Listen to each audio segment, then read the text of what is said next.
Hola, muy buenos días a todas y a todos. Muchísimas gracias en América Latina y el Caribe, donde nos están acompañando a través de la plataforma Zoom y en Facebook.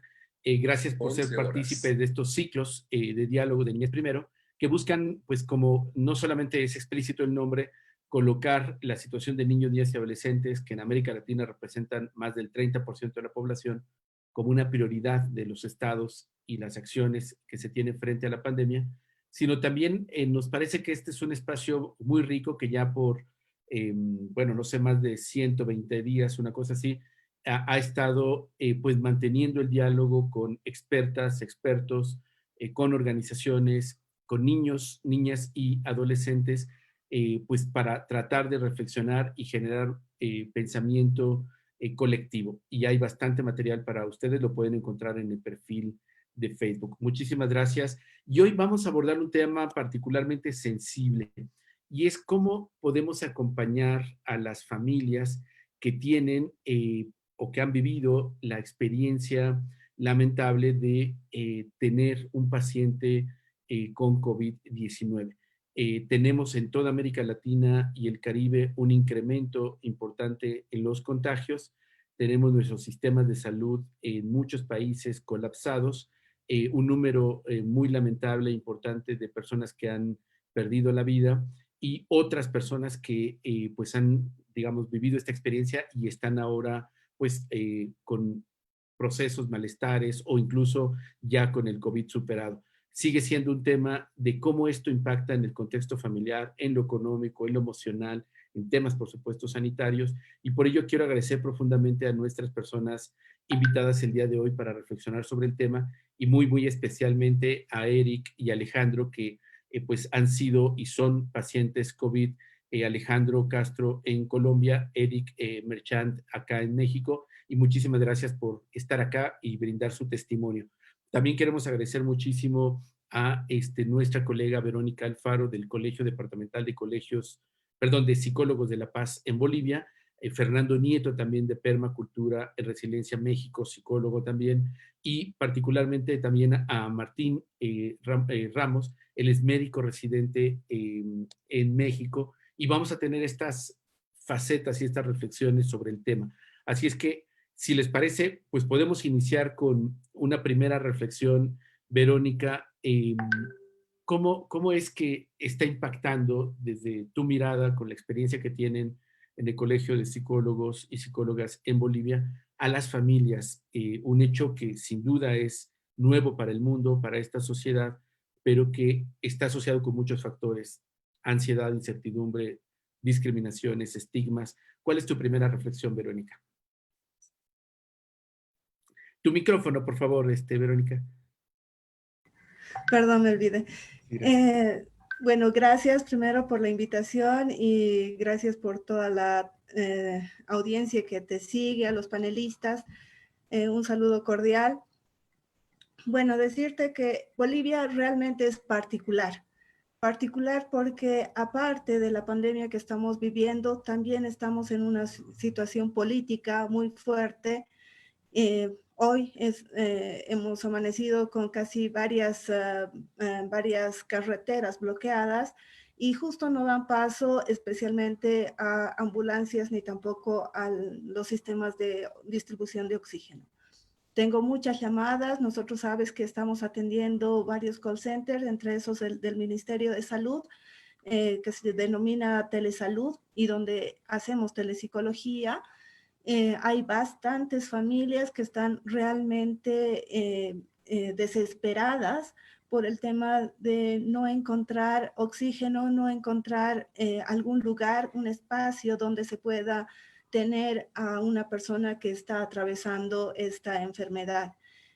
Todo esto sí hace que nosotros como primera reflexión digamos que sí estamos viviendo en una psicología de incertidumbre, podemos decir, donde el miedo es el principal factor que nos está ocasionando inclusive cierto tipo de pensamientos distorsionados, diría yo, porque en algunos casos inclusive hay pacientes que llaman con ideas suicidas porque no tiene dónde dónde estar, dónde poder pasar este tema de la situación de enfermedad y no quiere afectar a su familia, ¿no? Entonces estos temas están muy fuertes para aquí, para Bolivia. Igual los hospitales están totalmente colapsados, los cementerios ni qué decir, y además que nunca habíamos previsto que se tenía que hacer cremaciones en grandes cantidades, creo, ¿no? Entonces, todo ese sistema sí realmente está fallando y nosotros, bueno, como Colegio de Psicólogos, a través de las líneas que atendemos, yo creo que estamos brindando los primeros auxilios psicológicos en primera instancia y consiguiendo, sí, con psicoeducación, psicoprofilaxis también, una especie de cierta tranquilidad para que las decisiones que se tomen sean las más racionales y no involucren, sí, este tipo de situaciones inconvenientes que va a afectar a todos, ¿no? Muchísimas gracias, Verónica, por esta primera reflexión. Claramente, como tú lo planteas, hay un contexto no solamente del impacto emocional en las familias, sino también de estas condiciones como Bolivia, pero pasa en América Latina en su conjunto, políticas, ¿no? Y que tristemente lo hemos estado señalando en muchos espacios, lo que ha permeado en nuestra región es lo que se conoce como necropolítica, es decir, quienes toman decisiones lo hacen partiendo no de la vida de las personas, sus proyectos de futuro, sino literalmente calculando el número de personas muertas, y esto es bastante pues perverso y por supuesto violatorio a derechos. Gracias por esta primera reflexión. Me gustaría, Eric, te agradecemos de verdad profundamente. Yo sé lo que significa el esfuerzo de estar acá con nosotros, y tú de manera muy reciente has vivido una cosa bastante crítica contigo, tu familia. Si nos pudieras contar cómo lo has vivido, qué te ayudó, digamos, en el contexto familiar para poderlo sobrellevar y qué hubieras esperado de parte de las autoridades, tanto de salud como en general de las autoridades de tu país, en este caso México, para que fuera menos impactante o menos fuerte para tu vida. Eric, te escuchamos, por favor. Hola, ¿qué tal a todos? Buen día, gracias por la invitación, Martín. Pues mira, la verdad es que sí fue un proceso bastante complicado, sobre todo para mi familia, ¿no? O sea, sí fue algo muy fuerte a nivel familiar. A nivel personal, pues bueno, tú llegas al hospital y llegas con la idea fija de que no vas a salir, porque desafortunadamente aquí en México las noticias se han tornado muy amarillistas, se han tornado en base a la desgracia, no en base a lo que en realidad pasa, ¿no? Entonces tú llegas al hospital con esa idea. Yo llegué con la idea de que iba a salir en una caja con cenizas, pero afortunadamente no fue así. Afortunadamente la doctora Elvia Zavala, que es mi médico particular, que me atendió, ella me mandó a tiempo al hospital. Afortunadamente la inflamación pulmonar comenzaba a tener falta de aire, y pues bueno, yo llegué al hospital y desde el momento en el que llegué, la atención fue maravillosa, te lo puedo decir así. Llegué al hospital La Raza, desde la primer doctora que me recibió en urgencias hasta el camillero que me sacó el día que salí, la atención fue maravillosa. Sí te quedas con esa idea, pero conforme mi cuerpo fue evolucionando, conforme mi sistema se fue defendiendo, pues bueno, el miedo fue pasando, ¿no? Aquí la realidad es que es una experiencia bastante fuerte porque te digo, entras con esa idea. Conforme fueron pasando los días y yo me iba sintiendo mejor, los médicos me daban más aliento, pues bueno, te vas sintiendo evidentemente mejor, pero entonces viene la contraparte, porque físicamente ya te sientes bien, pero emocionalmente no. ¿Por qué? Porque ya estás más consciente de la situación y entonces la realidad que alcanzas a ver dentro del hospital es muy frustrante, porque entonces ya estás más alerta y entonces ya ves cómo pasan las bolsas grises con cuerpos. Ya escuchas más a la gente que se queja porque no puede respirar. Ya escuchas cómo intuban a las personas, ¿no? Entonces ya se vuelve un tema emocionalmente, no sé cómo expresarlo, es la realidad, se vuelve un tema difícil. Me decías, ¿qué esperabas o qué esperarías de las autoridades de tu país? Híjole, es un tema completamente difícil porque la realidad es que cada día crece más, cada día hay más personas enfermas, cada día hay más personas que no creen que existe, que no usan correctamente el cubrebocas, que no se lavan las manos, Y pues bueno, el ejemplo, perdón, de no usar el cubrebocas, lo vemos desde la persona que da conferencias matutinas todas las mañanas, ¿no? Entonces, ahorita el tema más importante en México es la rifa de un avión que la pandemia. Entonces, creo que esperar, híjole, no sé si pudiéramos esperar algo del gobierno actual, pero creo que como nación, como mexicanos, como sociedad, independientemente del gobierno, no nos queda más que seguir medidas. Y la verdad, si me atreví o si acepté la invitación fue por eso, porque he visto infinidad de testimonios de artistas, de personas que suben videos a YouTube contando su amarga y terrible experiencia con el COVID desde la comodidad de sus departamentos en Huixquilucan, en Santa Fe, donde tú quieras, culpando a su empleada doméstica de haberlos contagiado y sin un solo síntoma, ¿no? La realidad es que esta enfermedad es cruel, te hace daño y parece que disfruta hacerte daño, porque es un síntoma tras otro, tras otro, tras otro, evolucionan, evolucionan, evolucionan, y no sabes en qué momento te vas a sentir bien. El día de hoy yo cumplo 27 días enfermo desde mi primer síntoma, y como se pueden dar cuenta, sigo con oxígeno complementario, y pues bueno, así seguiré hasta que los médicos indiquen que pues bueno, la recuperación ha sido satisfactoria, que espero sea muy pronto.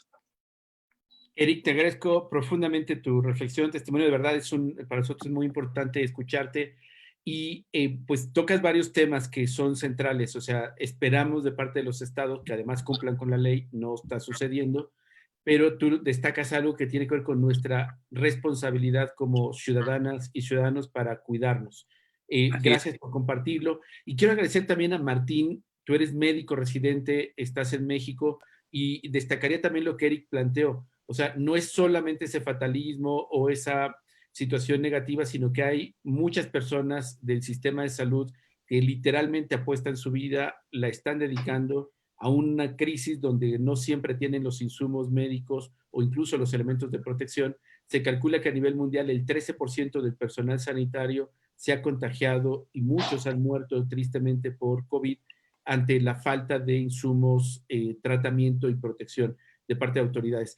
Nos gustaría escuchar tu reflexión, Martín, cómo estás viendo, qué sugerirías a las familias respecto a esta pues, situación que está literalmente en América Latina fuera de control. Te escuchamos, Martín, por favor. Muchas gracias, buenos días a todos. Híjole, bastante complicada la situación. De primera instancia, ¿qué sugeriría? Lo que el gobierno nos comenta, eso sin lugar a dudas, a pesar de las fallas que pueda tener o no, el quedarnos en casa es una situación imprescindible. Mucha gente, desafortunadamente, lo veo en el día a día cuando tengo oportunidad o necesidad de salir, está fuera de casa, como comentaba Eric, sin cubrebocas, sin medidas mínimas de protección. Lo que sugiero de inmediato es acatar las indicaciones gubernamentales y las indicaciones sociales en general, ¿saben? A quedarse en casa, por lo menos tener las medidas mínimas de precaución, porque en efecto, pues desconocemos mucho de este virus y desconocemos también como los medios en los que se puede transmitir, a pesar de que haya estudios y tengamos información, pues la verdad es que tenemos también muchas más dudas en cómo se puede transmitir y cómo se puede compartir entre la sociedad. Desde nuestra trinchera, como médicos residentes, ha sido complicado, sí, porque pues de primera instancia estábamos en una situación en la que estábamos relativamente desprotegidos. De repente nos encontrábamos en zonas en las que no eran COVID, ¿saben? Y pues no teníamos equipo de protección. Nos daban literalmente un cubreboca de una capa, el cual sabemos hoy día que no es útil para protección. Y pues teníamos contacto directo o indirecto al saber con pacientes que estaban infectados. Posteriormente pasaron unos meses, unas semanas, unos meses, y nos asignaron ahora yo y a un grupo de compañeros míos de residentes de medicina familiar al área COVID. Ya en esa situación también tengo que reconocer que el Instituto Mexicano del Seguro Social nos ha proporcionado todo el equipo de protección necesario para estar atendiendo y acompañando a los médicos líderes y por supuesto a los pacientes. Así que desde ese punto de vista, la verdad que sí, estamos como muy agradecidos porque tenemos el equipo de protección necesario en número, en calidad y pues vaya, la cuestión depende de cada uno de nosotros, del cuidado que tengamos para retirarlo. Precisamente es cuando puede haber riesgo de contagio en nuestra trinchera. Y pues el contacto con los pacientes ha sido en algún punto desafortunado porque por lo menos en la institución en la que me encuentro, en el hospital o en el nosocomio en el que estoy, el 99% de los pacientes que se encuentran con apoyo ventilatorio, es decir, intubados, fallecen desafortunadamente. Entonces es una cantidad impresionante y pues evidentemente corresponde a un riesgo tremendo a las familias cuando, pues como comentaba Eric, al saber que ingresan al hospital, pues se rompe una de las funciones familiares y hay mucha incertidumbre, ¿no? Prácticamente es la última vez o podría ser la última vez que se encuentran las familias. Entonces, pues nosotros estamos como en ese ámbito, por lo menos los residentes de medicina familiar, los médicos familiares, estamos en ese ámbito porque estamos pues en contacto con las personas que llegan de inicio a un sistema de salud y bueno, en mi caso como residente, pues también con las personas que ya están hospitalizadas, ¿no? Entonces vemos como los dos polos, desde que van a una consulta y tienen miedo de ir siquiera a la consulta porque pues pueden tener una respuesta, digamos, negativa y decirle, ¿sabes qué? Necesito que te hospitalices, hasta que están en el hospital y se encuentran llamando por teléfono preguntando si están de acuerdo que se intuben o no. O sea, nosotros tenemos un sistema de estrés tremendo. Nos estamos como pues recibiendo información desde que la gente piensa y tiene la idea de que se puede morir hasta que realmente y literalmente los estamos viendo morirse. Así que pues es complicado, pero pues afortunadamente estamos para servirles, estamos como atentos ante lo que nos digan las autoridades de inicio, porque bueno, como médico residente tengo que acatar indicaciones de mis autoridades superiores, con los bemoles que pueda tener. En algún momento tuvimos algunas situaciones de equipo de protección y tal, pero les refiero que ahora sí tenemos todos los insumos, todas las medidas y cualquier situación que se vea como de fallas, pues dependerá también de cada uno de nosotros como sociedad, ¿no? Reiterarles que se queden en casa y que cumplan las medidas mínimas de protección, ¿no? Lavado de manos, evitar tocarse ojos, boca, nariz, mínimo, incluso estando en casa, ¿vale? Porque pues, como les comentaba al inicio, desconocemos muchísimo, prácticamente todo de este virus, ¿no? De cómo se puede transmitir o no. Muchísimas gracias, Martín, por estas reflexiones. Fernando, digamos, tú has estado, por supuesto, vinculado hace mucho tiempo a temas de cómo desarrollamos protecciones desde los contextos comunitarios, familiares, cómo aprendemos también del dolor y de estas circunstancias. Y nos gustaría escuchar, pues, un poco tus primeras reflexiones respecto a, pues, ya 4 meses de confinamiento, siguen creciendo los contagios y han apuntado con mucha insistencia, tanto Eric como Martín, que pareciera que hay un segmento de la población en América Latina y el Caribe que no termina de creer, ¿no? Y hay debates en la psicología de por qué se hace esto, si somos temerarios y literalmente queremos exponernos a la muerte. Alguien ha hablado también sobre si esto es una expresión de ideas suicidas. No sé, hay como mucho sobre algo que conocemos poco, como ha insistido Martín, y las diferencias que tenemos en nuestros países. Entonces, me gustaría un poco escuchar tus primeras reflexiones sobre este impacto que tienen las familias en las propias personas víctimas de COVID y también, sin duda, por qué muchas personas siguen sin cuidarse, ¿no? Y no cuidar a los demás. Te escuchamos, Fernando. Gracias por estar acá. Muchas gracias, Juan Martín. Buenos días a todas, a todos quienes nos acompañan en el panel y quienes nos están viendo a través de las redes sociales. Pues a lo mejor rompiendo un poquito con lo que estamos haciendo y a lo mejor hasta con el protocolo, quisiera tomarme solo 4 segundos para que le prestemos atención a nuestra respiración. Solo eso. Para romper la inercia. Y creo que una de las cosas más complejas es hablar de un tema que duele tanto, que asusta tanto y que nos confronta con tantas cosas que no aparecieron cuando empezó la pandemia, que vienen ya desde mucho tiempo atrás y que cuando llega la pandemia y estas políticas públicas en todo el mundo, pues empieza a desnudar lo que viene pasando desde hace décadas en términos de las formas de organización social, de políticas, de instituciones. Es bien distinto hablar de la salud mental, como bien comentaban hace un rato, de alguien que puede pagarse una alberca en su propia casa, que de alguien que tiene que compartir un cuarto con 5 habitantes más. Es bien distinto hablar de cómo cuidarnos, si podemos pedir absolutamente todo por Amazon o por la aplicación de cualquier tienda de superservicio que se están enriqueciendo mucho más, que si tenemos que salir a la tienda de la esquina a comprar nuestros víveres. Totalmente es distinto. Y creo que estas diferencias se hacen mucho más evidentes y despiertan mucho más el dolor de sabernos vulnerables, de sabernos sin control, de sabernos muchas veces sin herramientas o sin la posibilidad de tener acceso a que nuestros derechos humanos se garanticen, se operativicen.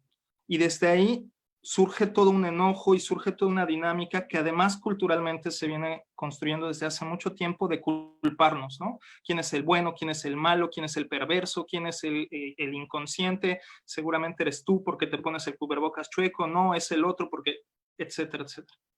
Y entonces lo que termina resultando es que nuevamente a partir de las formas en las que se comunica, tanto en medios de comunicación como en las conferencias institucionales y demás, se está creando, tú hablas de la necropolítica, nosotros acá en PERMA hablamos de una cultura mortificante que está fijada a la muerte. Que está fijada a la muerte, que está fijada al dolor, a la culpa, a la persecución, a la polaridad, a las dicotomías, y que lo que hace es que las personas creen que o estoy totalmente saludable o me muero, como si no hubiera una serie de gamas en el medio, ¿no? Como bien nos lo comentó, perdón, se me fue el nombre del primer compañero que participó. Perdón, se me borró.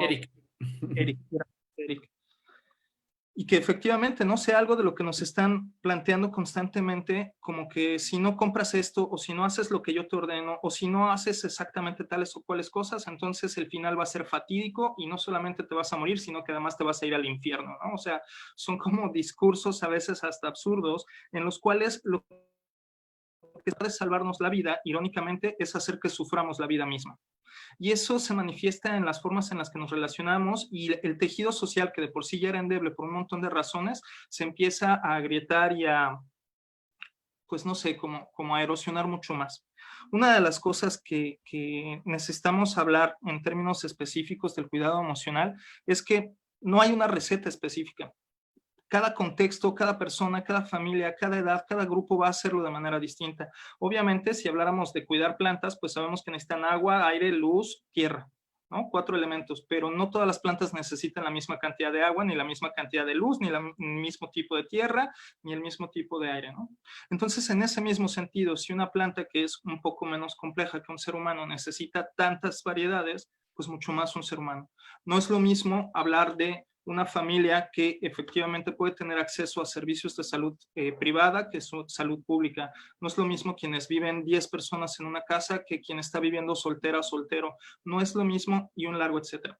Lo que sí podemos empezar a hablar, y con esto voy resumiendo por lo menos esta parte de participación, es que de las cosas que necesitamos empezar a hacer como más formalmente en psicoeducación, en términos de una cultura de salud mental, de una cultura de salud emocional, es poder empezar a acompañar a que las personas podamos discernir, diferenciar cuál es la información real, cuál es la información científica, a cuál es la información que lo que está buscando es el contagio de emociones para distintas razones e intereses, ¿no?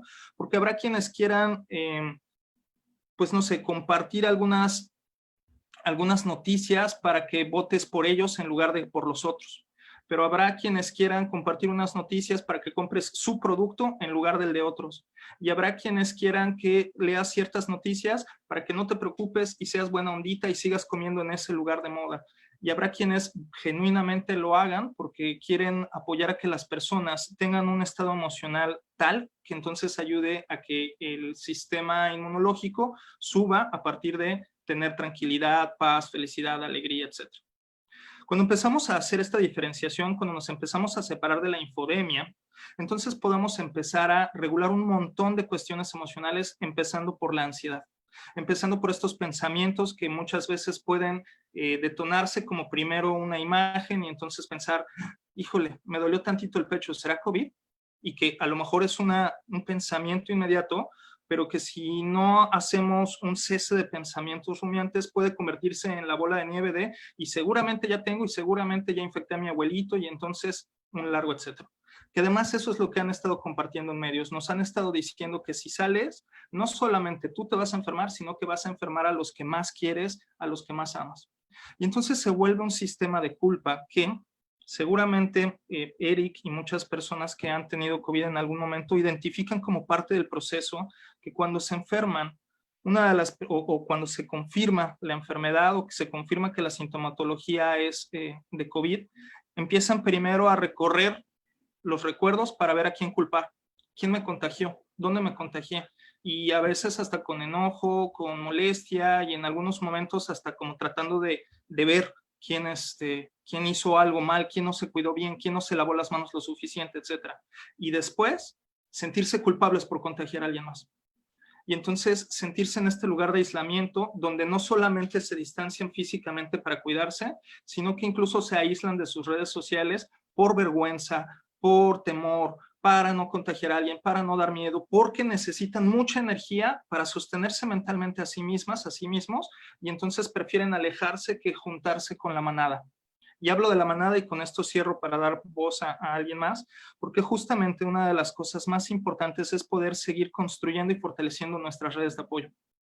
Identificando quiénes nos van a poder apoyar emocionalmente, a veces con un meme, a veces con un chiste, a veces preguntándonos cómo estamos, pero a veces acompañándonos en cuestiones espirituales, en discernimiento, a lo mejor en términos de profesionales de la salud mental, y habrá otras personas que nos van a apoyar con cuestiones básicas como médicas, de alimentación, quién cuida a mis hijos, quién los lleva a la escuela, quién va a hacer la limpieza de la casa si yo no estoy.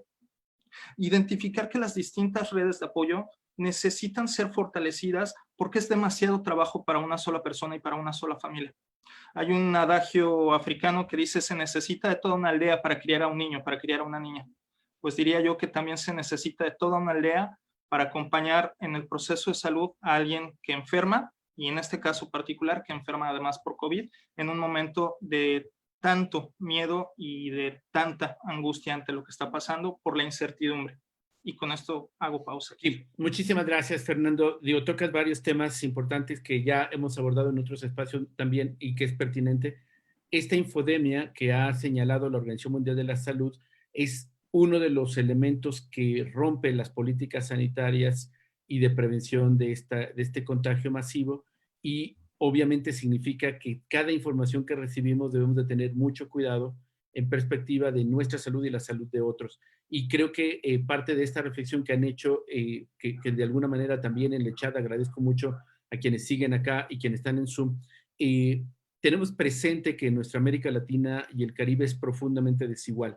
Las personas que tienen que sobrevivir al día, que es más de la mitad de la población que forma parte de la economía informal, por más que les digamos quédate en casa, pues no es algo real, o sea, tenemos que asumirlo. Y sin embargo, entonces aquellos que sí podemos o sí pueden hacerlo, tendríamos que tener este cuidado y esta precaución y destacar con mucha fuerza y evidencia el rol que tiene el personal sanitario en nuestra región. Más allá de las diferencias que podamos tener en los gobiernos, hay que destacar que hay quienes han invertido y hay otros que no, que claramente incluso hay actos de corrupción denunciados en esta crisis y en esta pandemia.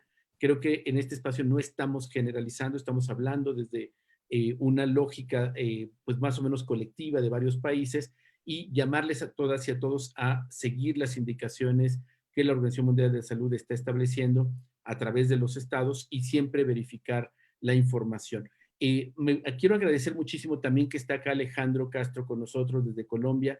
También ha sido paciente COVID. Y bueno, quizás algo que por aquí alguien apuntaba en el chat, tanto Eric como Alejandro son personas jóvenes. Esto quizás fue un factor que les ayudó. Entiendo, Alejandro, además por tu profesión, tienes pues una condición física particularmente ejemplar, pero eso pues de alguna manera es una ayuda, pero no afecta el impacto que has tenido en tu vida, en tu familia. Nos gustaría escucharte cómo ha sido tu vivencia y pues en consecuencia cuáles son tus aprendizajes en este momento. Te escuchamos, Alejandro. Sí, muy buenos días para todos y todas. Realmente creo que atravesar una situación de este tipo a veces nos parece que es muy fácil. A veces lo vemos desde la perspectiva de no me ha pasado a mí, no creo que sea muy difícil. A veces somos muy escépticos, ¿no? Como seres humanos a veces actuamos únicamente hasta que no nos pasa, hasta que no sentimos realmente lo que es vivir esto.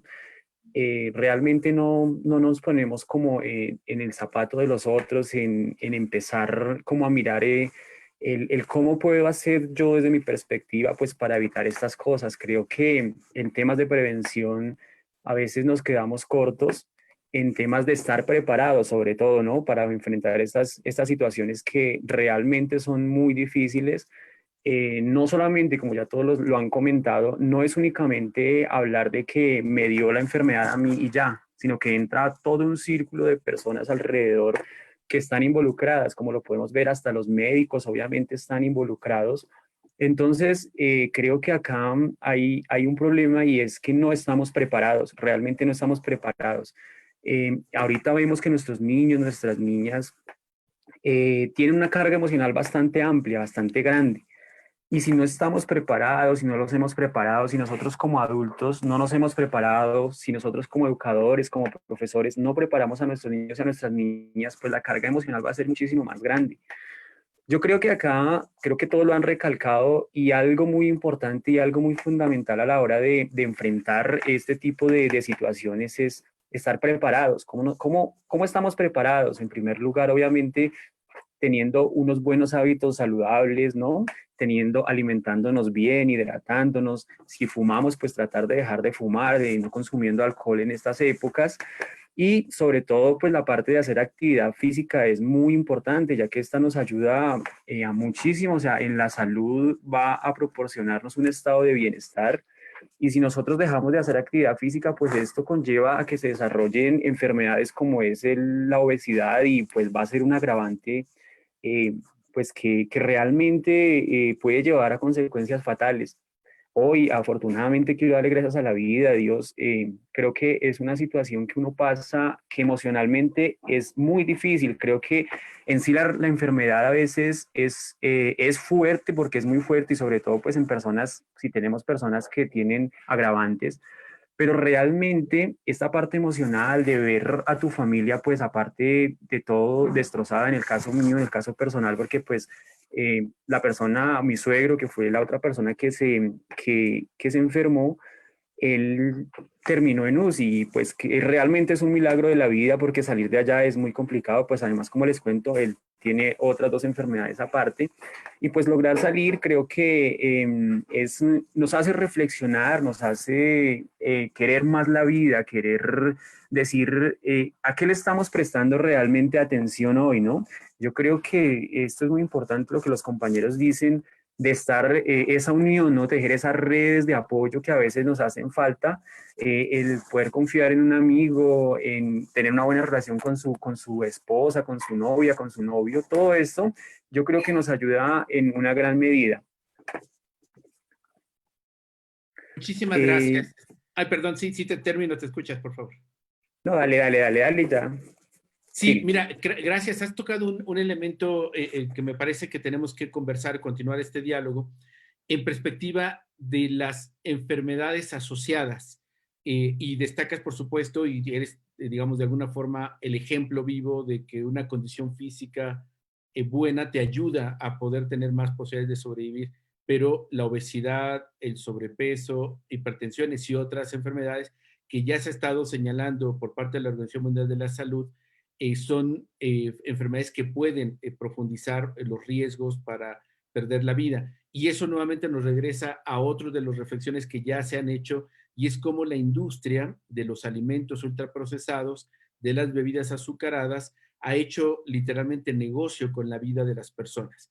Y que, pues, obviamente esto ha llevado a que se tomen políticas como el etiquetado en los productos, o animar a que las personas dejen de consumir particularmente bebidas azucaradas, que tienen una afectación. Pero también hay otros elementos que se han estado colocando acá, más allá del compromiso del personal sanitario, que les agradecemos profundamente aquí en la persona de Martín. Hay muchas mujeres, hombres que están dedicando su vida. Por aquí alguien nos comentaba, y agradecemos su comentario y la confianza, de su hija que está en el tema sanitario y que lleva mucho tiempo sin verla, precisamente para protegerla y de no contagiarla, y no se han podido ver. Vemos historias dolorosas de madres médicos, enfermeras, padres, médicos, enfermeras que no han podido ver a sus hijos por todos estos meses, y que, decía Fernando, todas estas emociones están ahí, nos tocan, cruzan, y que pues están teniendo, por supuesto, como corazón, como escenario en todo esto, la incertidumbre, porque sabemos poco de este tema. Les agradecemos profundamente hasta acá sus primeras reflexiones. Quiero agradecer muchísimo a las personas que nos acompañan. No vamos a poder mencionar, por supuesto, pero de Bolivia, Argentina, Ecuador, muchas personas de México. También están personas que veo por acá, no sé si mencioné ya Argentina, Perú, muchísimas gracias, Paraguay, también por acá veo bueno, Perú. Estoy tratando de ubicar países porque hay de muchos departamentos y provincias. Muchísimas gracias de Honduras también por acá. Muchísimas gracias de Panamá, por estar acá con nosotros. Animarles entonces a que en el chat nos puedan poner sus preguntas. Son una herramienta en la parte inferior, quienes están en la plataforma Zoom, para que podamos tener preguntas. Y en la plataforma Facebook les están recuperando las preguntas. Solo un paréntesis, recordarles a las personas que nos acompañan que estos seminarios, estos webinars de Niñez Primero no otorgan constancias, solamente son los seminarios latinoamericanos que están claramente etiquetados y tienen este señalamiento. Agradecemos muchísimo a quienes en el último seminario latinoamericano de salud mental pues conocieron de esta iniciativa y se han sumado, pero veo por acá preguntas en el chat. Entonces, bueno, solamente agradecer su participación, pero animarles a, cuando hacemos los seminarios, que son generalmente cada 3 semanas, pues ahí puedan participar, inscribirse. Estos tienen otra característica, y estos diálogos virtuales no tienen constancia, solamente para dejarlo por ahí. Comentarles que tenemos un chat para recibir información verificada, por esto que apuntaba Fernando. Ahora mis colegas van a colocarlo, un chat para que ustedes, si quieren recibir información todos los días sobre información verificada de COVID, vinculada con niños, niñas y adolescentes, pueden ahí sumarse, por favor. Vale, pues entonces, si les parece, hay preguntas que nos han hecho, que tenemos acá en nuestra herramienta, y nos preguntan, dice, ¿cómo actuar ante una crisis familiar por pérdida de uno o múltiples integrantes del sistema familiar, y qué condiciones se ejecutan directamente para poder contribuir al bienestar de las personas? Nos pregunta Iracema Terrazas, ¿a qué se debe que el COVID se ha desarrollado de diferentes maneras sin tener los síntomas? Esto seguramente se refiere a lo que se conoce como pacientes asintomáticos. Y como ya decía Martín, sabemos muy poco todavía. Gracias. También Sharon Villasana pregunta, ¿cómo debemos de tratar el dolor de una pérdida ocurrida por COVID-19? Ya sabemos que muchas veces no se puede tener contacto con el paciente y que no hay una despedida como tal. Quizás ahí también tengan ustedes reflexiones, porque lo comentó alguno de nuestros invitados. Tú entras y no sabes si lo vas a volver a ver, ¿no? Decía Erika en su testimonio, él se imaginaba que ya no podría salir con vida. Entonces, esto por supuesto está teniendo un gran impacto. Y bueno, por otra parte, pregunta Iracema, ¿cómo se puede hacer que toda la ciudadanía use cubrebocas y tenga conciencia? En esto me gustaría compartirles que una iniciativa muy buena, que por acá se las pondremos en línea, que se llama Para Quedarnos en Casa. Y esencialmente la pregunta era, ¿cómo logramos que las personas que más de la mitad de nuestra población en América Latina en trabajos precarios y en la informalidad tienen que salir a trabajar? No es una opción. Muchos hemos escuchado testimonios de, puede ser que me muera de COVID, pero me puedo morir de hambre.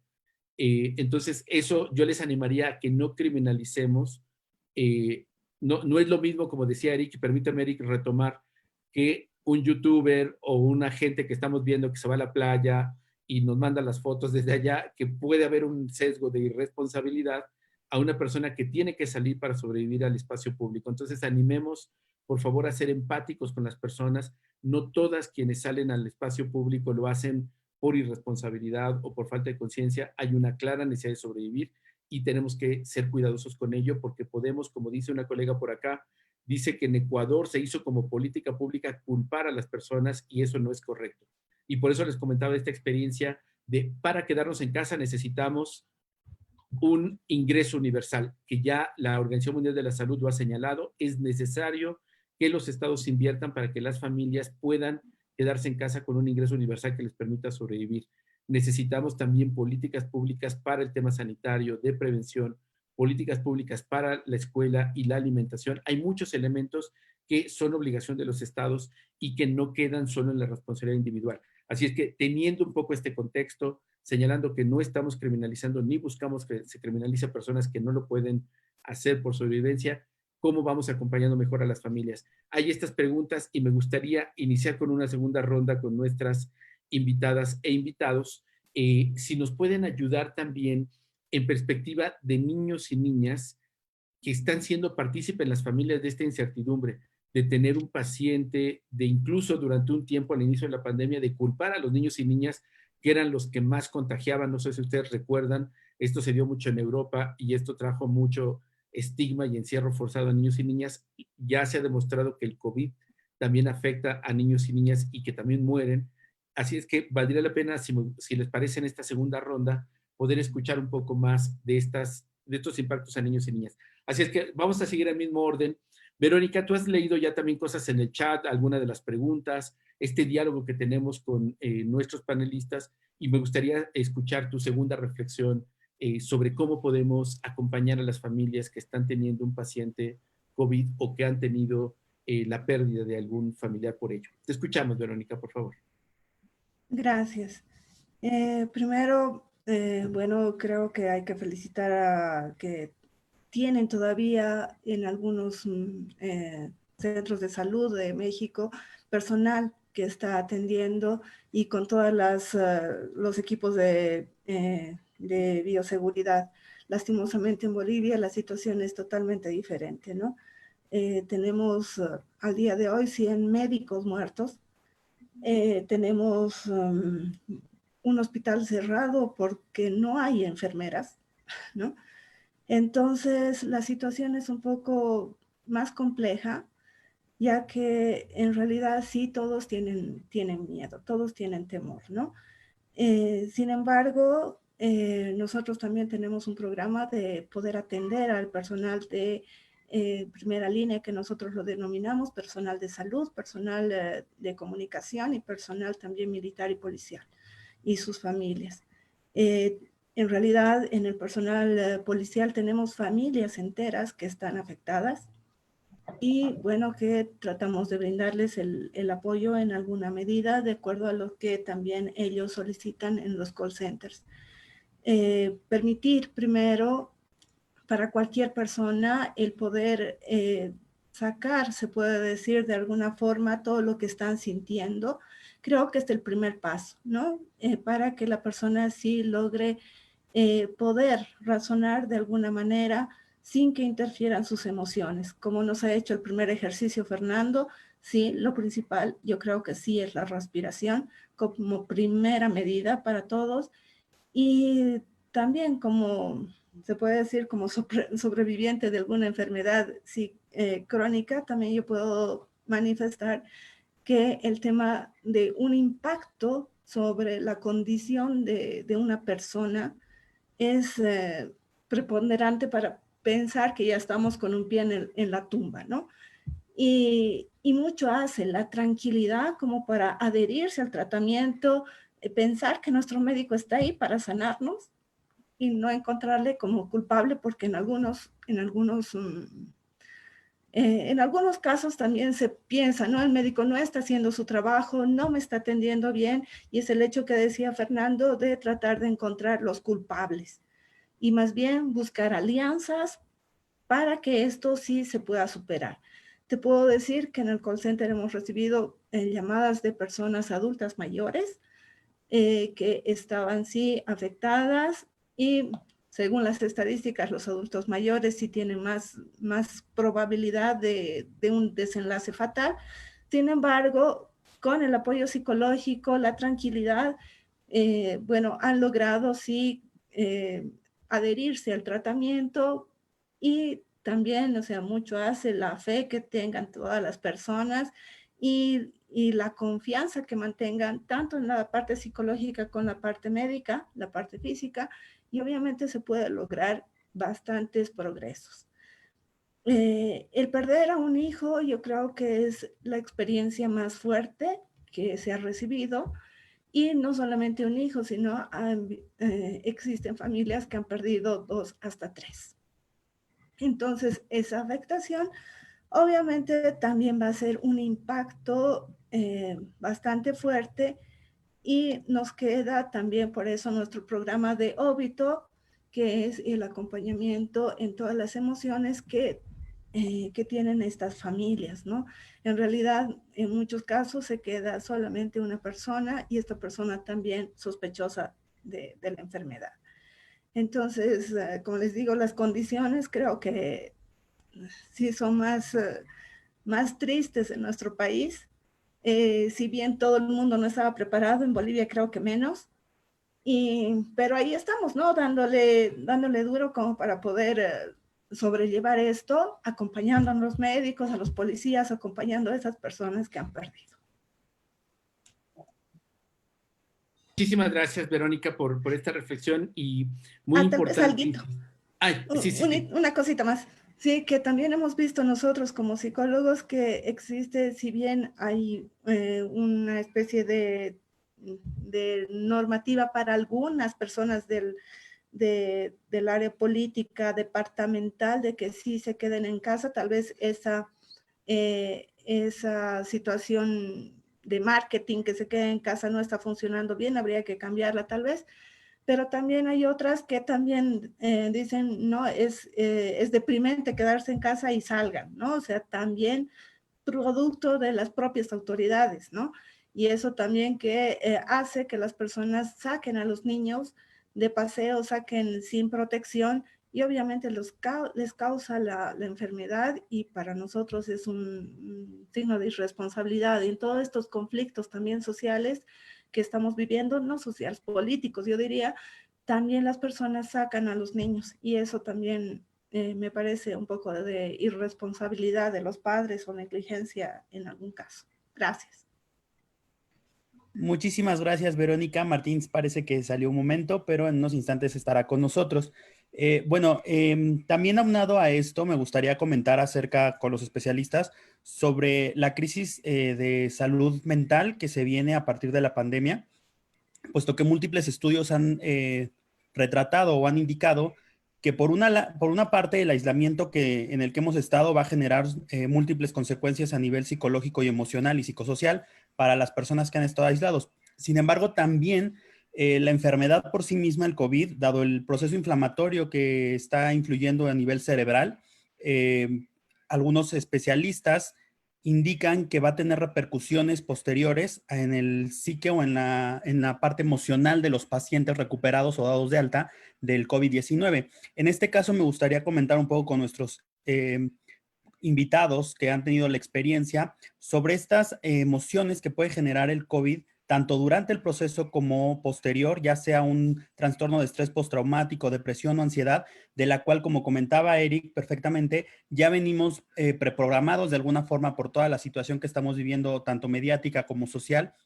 En México se vio muy claramente cómo al principio incluso hubo agresiones para el personal médico o para las personas infectadas. Entonces ya hay una predisposición de esta situación para la ansiedad, para la depresión, para el sentimiento de soledad, y todavía pasando la enfermedad, se genera estos, como el síndrome, como el trastorno de estrés postraumático, otros trastornos psicológicos o psiquiátricos que puede generar la enfermedad. Y en torno a eso me gustaría preguntarle a Eric, que es el que sigue nuestros panelistas, ¿cómo ha vivido esta situación emocional posterior al proceso de infección o al dado de alta del hospital?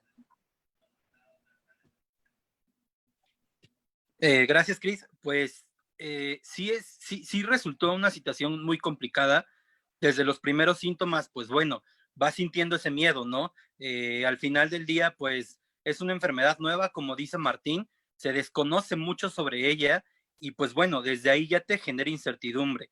Desde los primeros síntomas, pues te sientes como con esa sensación de, pues algo raro está pasando, ¿no? O sea, yo en mi caso padecí todos los síntomas, diarrea, dolor de estómago, gripe, tos, temperaturas de arriba de 40, perdí el olfato, el gusto, hasta que, bueno, empezaron los temas respiratorios y llegué al hospital, ¿no? Entonces, sí hay una afectación.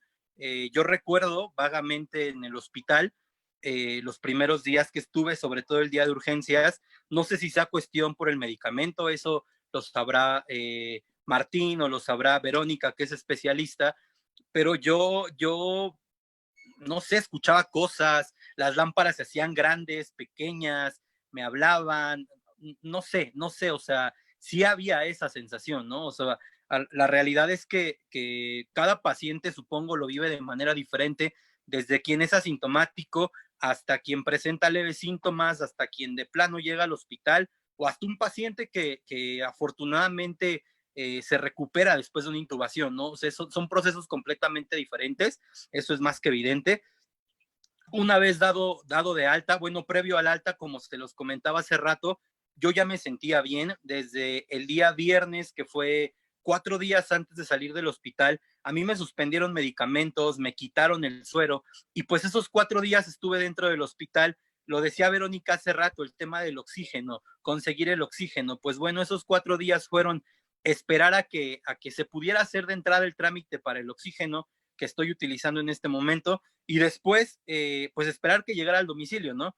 Entonces, esos 4 días ya de más conciencia, pues fueron los más complicados para mí porque veía todo lo que estaba pasando a mi alrededor y pues bueno, como se los decía, veía pasar cuerpos, veía gente que intubaban, veía gente que pedía auxilio, ¿no? Y yo solo podía pensar que afortunadamente yo estaba bien, pero ellos no lo estaban y te preocupa y te genera esa sensación de miedo, ¿no? Una vez que sales del hospital, pues también sigue la incertidumbre. Yo cuando llegué a la casa tenía mucho miedo de estar en mi casa, porque tenía mucho miedo de ponerme mal, de sentirme mal y que no hubiera alguien que me pudiera auxiliar como lo estaba en el hospital, pero a la vez yo ya no quería estar en el hospital porque me sentía ansioso. El no poder ver a tu familia, el perder el contacto por completo, también pues es algo indispensable, ¿no? Porque hay que ser conscientes. Al día de hoy llevo 7 días completamente aislado. El doctor me recomendó estar 15 días así. No he podido ver a nadie, nadie se me puede acercar y solamente la comida se me deja en la puerta. Entonces, es una situación que pues te genera también estrés, me cuesta trabajo dormir, tengo muchas sudoraciones nocturnas, cuando al fin logro conciliar el sueño, te despiertas con esa sensación de que te estás ahogando porque probablemente se te zafen las puntas nasales, no lo sé, la realidad es que sí ha sido un tema bastante complicado. Afortunadamente he tenido seguimiento con amigos psicólogos. Hay una persona, es Ernesto Chávez, que es un psicólogo que me ha estado apoyando de manera constante. Él es amigo de mi hermano. Digo, al final del día creo que los amigos ayudan bastante, ¿no? El no aislarte por completo. Mencionaba hace rato, creo que Fernando, el tema de te aíslas de las redes sociales, te encierras por miedo a... La verdad es que yo no lo hice, creo que una doctora me dijo en el hospital que compartir la experiencia era importante para crear conciencia, ¿no? Crear esta conciencia en las personas y pues bueno, al final del día nos queda nada más a nosotros compartirlo, pero también seguirnos cuidando. Una vez alguien me dijo que la palabra impacta, pero el ejemplo arrasa, ¿no? Entonces, es importante dar el ejemplo, continuar, cuidarnos más y pedirle a las personas que conocemos que lo hagan y compartirlo, porque al final del día esto sigue. Ya nos enfermamos, ya la padecí, ya me tocó, me voy a recuperar, pero afuera sigue, no sabemos hasta cuándo va a suceder y nos tenemos que seguir cuidando. Muchísimas gracias, Eric, por tu testimonio y tus aportes y este llamado puntual a que tenemos que seguirnos cuidando. Quisiera agradecer también, digamos, esta aproximación que nos están dando a cómo las redes sociales y familiares son un gran soporte y me atrevería incluso a decir que ayudan de manera fundamental al pronóstico positivo o negativo de la recuperación, más allá de la unidad de emergencias, digamos, me estoy refiriendo al contexto de convalecencia y creo que es muy, muy importante. En esta perspectiva, Martín, nos gustaría, digamos, como escuchar también tu reflexión en perspectiva de cómo podemos ir pensando en que esto ya está aquí. Esta pandemia conocemos muy poquito, sabemos que otros países que ya han pasado un momento crítico están regresando otra vez con lo que llaman oleadas nuevamente de contagio. Y tú estás literalmente en la dinámica de atender a pacientes y sus familias. ¿Cuáles serían tus recomendaciones, reflexiones sobre esto que nos han estado planteando en los chats y la conversación que estamos teniendo? Te escuchamos, Martín, por favor. Muchísimas gracias. Pues primero que todo, retomar un poquito, sin afán de comparación, el status quo del sistema de salud en México en algún momento y al inicio de la pandemia estuvo colapsado.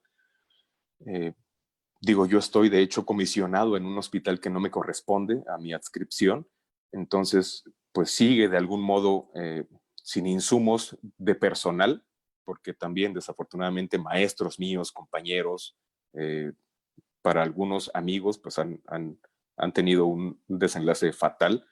Entonces, pues desde ese punto de vista el sistema de salud desafortunadamente estuvo colapsado. Hoy en día ya está un poco más contenido, gracias a que ha disminuido el número de pacientes hospitalizados.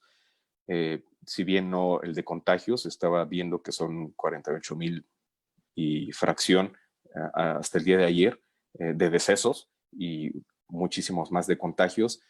Entonces, bueno, eso es como puntual que lo tengamos en cuenta. Las recomendaciones principales siempre es como lo que nos dice las autoridades, quedarnos en casa. Definitivamente eso, yo pienso que en cuestión de pandemia, por el momento, pues es imprescindible, pero más allá de que pase o de que podamos sobrevivirla, finalmente va a cambiar el contexto de cómo vamos a resocializarnos, ¿no? La dinámica familiar, desde el punto de vista como médico familiar, la dinámica familiar pues va a cambiar totalmente. Nosotros como médicos familiares pues evaluamos eso, la dinámica y la salud familiar. Luego entonces tendríamos que percibirla diferente, esta dinámica, y pues permitir que se mantenga la salud familiar como pues con los cuidados necesarios que siempre nos están diciendo desde, si bien el gobierno no tenga precauciones, el gobierno local no tenga las precauciones y la sociedad tal vez o nuestros comunes no la tengan, pues tenemos información como esta oportunidad que tenemos de platicar y de exponerla, y algunas otras, ¿no? Los testimonios en redes sociales, los apoyos en WhatsApp o en Facebook, que son certeros, siempre y cuando podamos discernir que sean certeros. Información que nos permite cuidarnos, ¿no? Quedarnos en casa, les repito, lavado de manos, mantenernos bien desinfectados de manos, no tocarnos ojos, nariz, boca, etcétera, ¿no?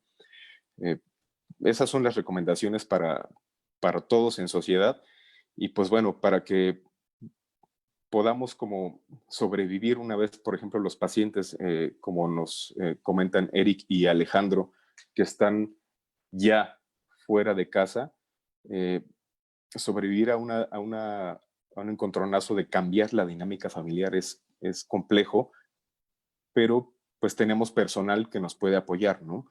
En este caso, digo, los médicos familiares siempre estamos como al pie del cañón para que nos puedan ir a consultar, ¿no? Más allá de la cuestión médica, también estamos como para poder dar un apoyo y o por lo menos una dirección hacia dónde ir, ¿no? Para complementar el tratamiento o el apoyo médico y en este caso, pues psicológico.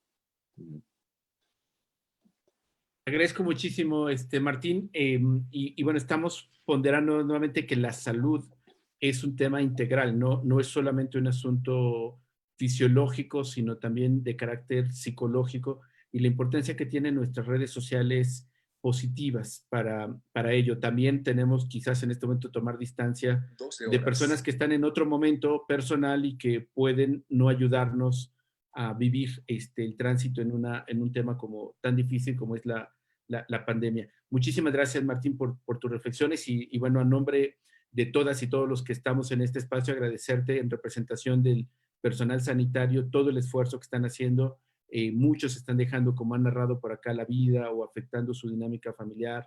Gracias por ello y comparte, por favor, con tus colegas este reconocimiento que tenemos para todas y todos ustedes. Muchísimas gracias, Martín. Quisiera entonces escuchar a Alejandro. Si pudieras, hay varios comentarios en el chat, Alejandro, donde han hablado sobre la importancia del contexto familiar, del soporte. Tú nos has contado también como tu vivencia, pero al mismo tiempo la afectación que ha tenido hacia, en este caso, tu suegro, entendimos. Y obviamente esto también nos deja una posibilidad de que el contagio continúe en el contexto familiar y comunitario. No sé si Alejandro, sí estás por acá.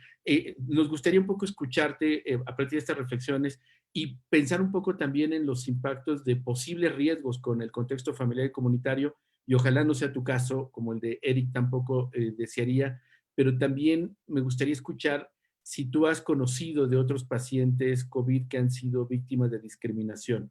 En algunos lugares de nuestra América Latina hay experiencias lamentables por falta de información, por otras cosas, y también eso hace difícil poder hacer público el que se es paciente o que se fue paciente COVID. Por eso agradezco profundamente a Alejandro y Eric su disposición para dar su testimonio positivo y animar a que hablemos de este tema, como decía Eric. Te escuchamos, Alejandro, por favor.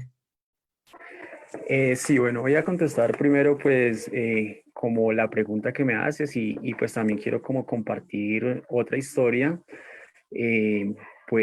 digamos que tiene mucha relación, ¿no?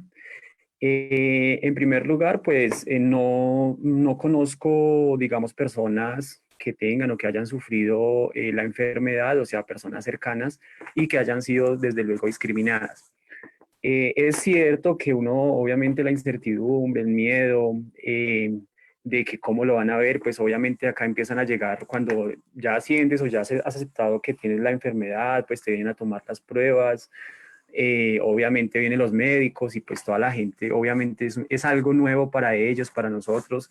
Entonces pues las personas a veces tienden a tildar a un paciente tal vez sin saber o desconociendo cómo fue que fue adquirida la enfermedad.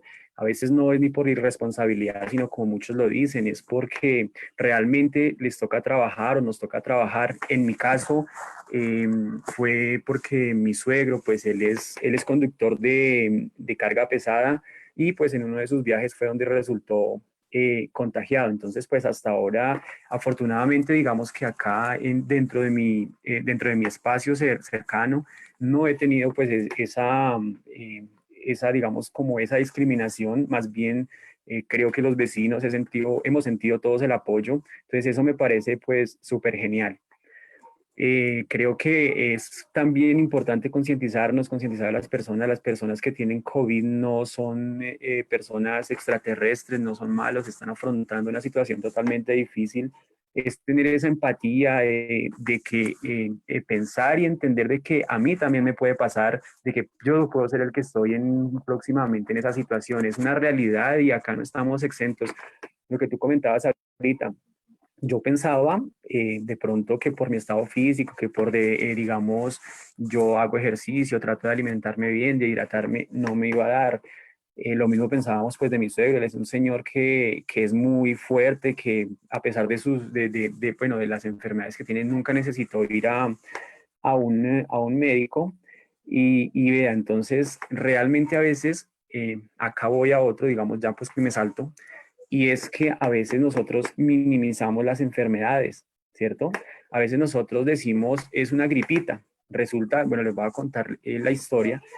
Resulta que cuando mi suegro pues empezó a tener los síntomas, pues él dijo que no, que él seguía trabajando, pues que obviamente seguía, que era una gripa, que no pasaba nada. Él sigue con los síntomas más o menos 5 días, y se va a viajar. En el sexto día, pues ya es cuando su cuerpo realmente no responde, ¿no? Entonces acá viene pues como lo crítico, porque él venía viajando, imagínense 5 días ya con los síntomas, aparte pues de todo lo que significa pues el desgaste físico, además pues el agravante que él tiene de la obesidad, de las dos enfermedades, pues cuando ya el cuerpo no le dio, cuando no reaccionaba, ya era pues un poco tarde, bueno, aunque no fue tarde, ¿no? Gracias a Dios, gracias a la vida. Pero ya digamos que los pulmones habían sido invadidos, ya tenía neumonía. Entonces él en ese momento entra pues ya a un estado, entra al hospital en un estado grave y pasa a un estado crítico, dura en coma inducido más o menos, recuperando. Pero a lo que voy con esto es que a veces nosotros tenemos una gripita, a veces tenemos un síntoma pequeño y no nos aislamos. En estos momentos creo que cualquier síntoma que se pueda presentar, cualquier cosa que nos pueda dar, que sea una alerta, hay que estar muy alertas porque independiente si es o no es, podemos poner en riesgo a los demás. ¿Sí? Entonces creo que es importante acá no minimizar la enfermedad. Sabemos que hay síntomas, como decía el compañero ahorita, hay síntomas que son leves, hay síntomas moderados y síntomas graves. En mi caso, por ejemplo, pues los síntomas fueron leves, pero eso no quiere decir que sea muy fácil, fue duro, fue difícil. Yo tuve todos los síntomas, a excepción obviamente de perder totalmente, de tener insuficiencia respiratoria grave, o sea, y que he considerado dentro de ser un paciente leve. ¿Sí? Entonces, realmente esto hay que tomarlo en serio. Yo sé que muchas personas dicen, no he visto al primer paciente por acá que tenga el COVID, no he visto al primero que se muera. Hablaba hace poco con unos amigos y ellos decían, uy, ahora sí creo porque hermano, yo no creía. Digo, pero entonces a veces hasta que no vivimos las cosas, hasta que no llegan a la puerta, no creemos. Entonces esta es como una invitación a que todos tengamos esa conciencia, ¿no? Esta es una situación que es real. Tal vez nosotros, por ejemplo, en mi caso, yo dije, bueno, voy a salir adelante, bien, estoy fortalecido, pero hay otras personas que tal vez por sus agravantes, pues pueden pasar, digamos que la enfermedad de una manera más difícil. Entonces, es ser consciente de no pensar solo en mi ego, de que yo estoy bien, de que yo me siento bien, de que yo hago ejercicio, pero el otro y los otros que realmente pueden verse mucho más afectados. Entonces, ese es como mi aporte. Qué pena, pronto me alargué un poquito. Muchísimas gracias, Alejandro. Nuevamente, el internet parece que nos está fallando un poco y Martín salió de la sala, pero con gusto seguimos adelante.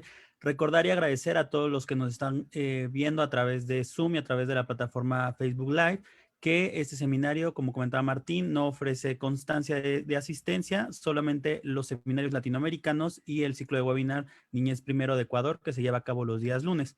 Y bueno, queda muy claro como en torno a la salud mental también, cómo la falta de políticas públicas que atiendan esta parte va a ser vital desarrollar políticas que puedan de alguna forma atender o todos los estragos o todas las consecuencias de la pandemia, tanto de la infección por COVID o por SARS-CoV, como por el aislamiento y la falta de contacto social que puede generar. En torno a esta pregunta, Fer Nieto, nos hacen muchas preguntas de cómo podemos superar esta pérdida cuando es familiar.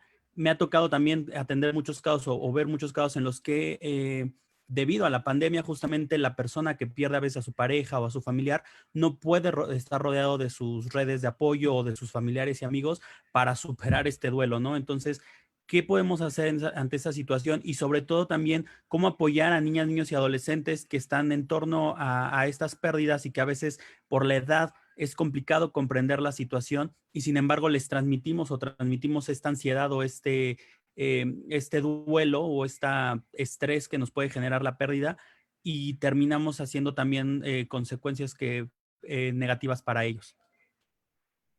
Muchas gracias, Christopher. Pues no me dejas nada fácil la pregunta porque son como 3 millones de preguntas en una y las personas que estamos o que han vivido alguna pérdida o que se han enfermado saben que no es tan fácil, no es como decir 1, 2, 3 por mí, por todos mis compañeros y esto ya se solucionó.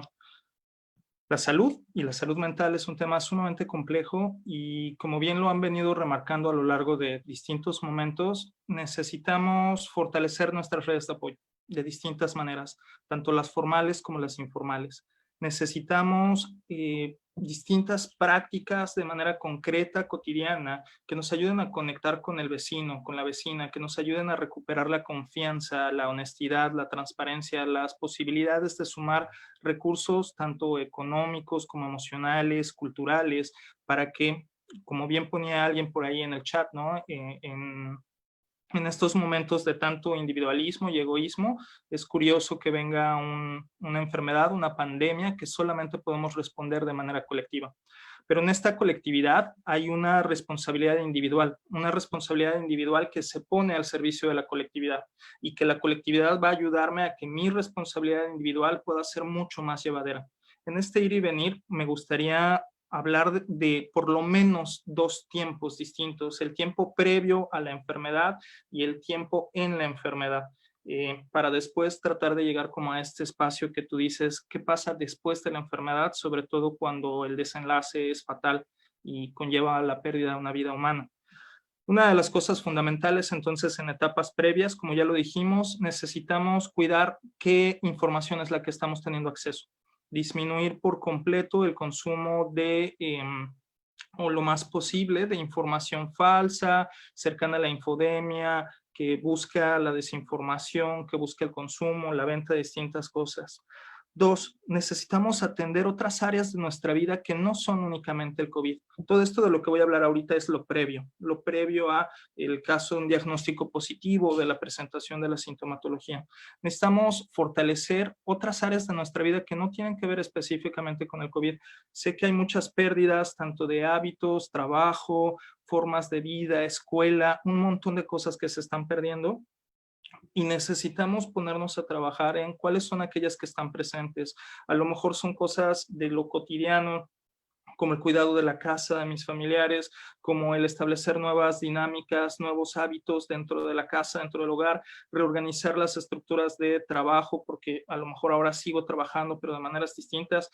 Tratar de atender distintas áreas de la vida que no están enfocadas solamente a la negación o al cuidado del COVID, sino al fortalecimiento de otras áreas de la vida.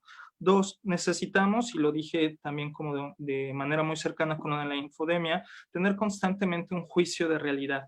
Es decir, estarnos informando, pero además en horarios específicos, concretos, organizados y que sean solamente en determinado momento del día o de la semana para identificar qué sí es posible, qué no es posible, qué es probable, qué es menos probable, incluso hasta en términos de bioseguridad. Si no es posible que yo me quede en casa porque entonces me quedo sin comer, ¿cuáles son las formas en las que voy a cuidar de mí y de mi familia para que se reduzca la probabilidad de contagio?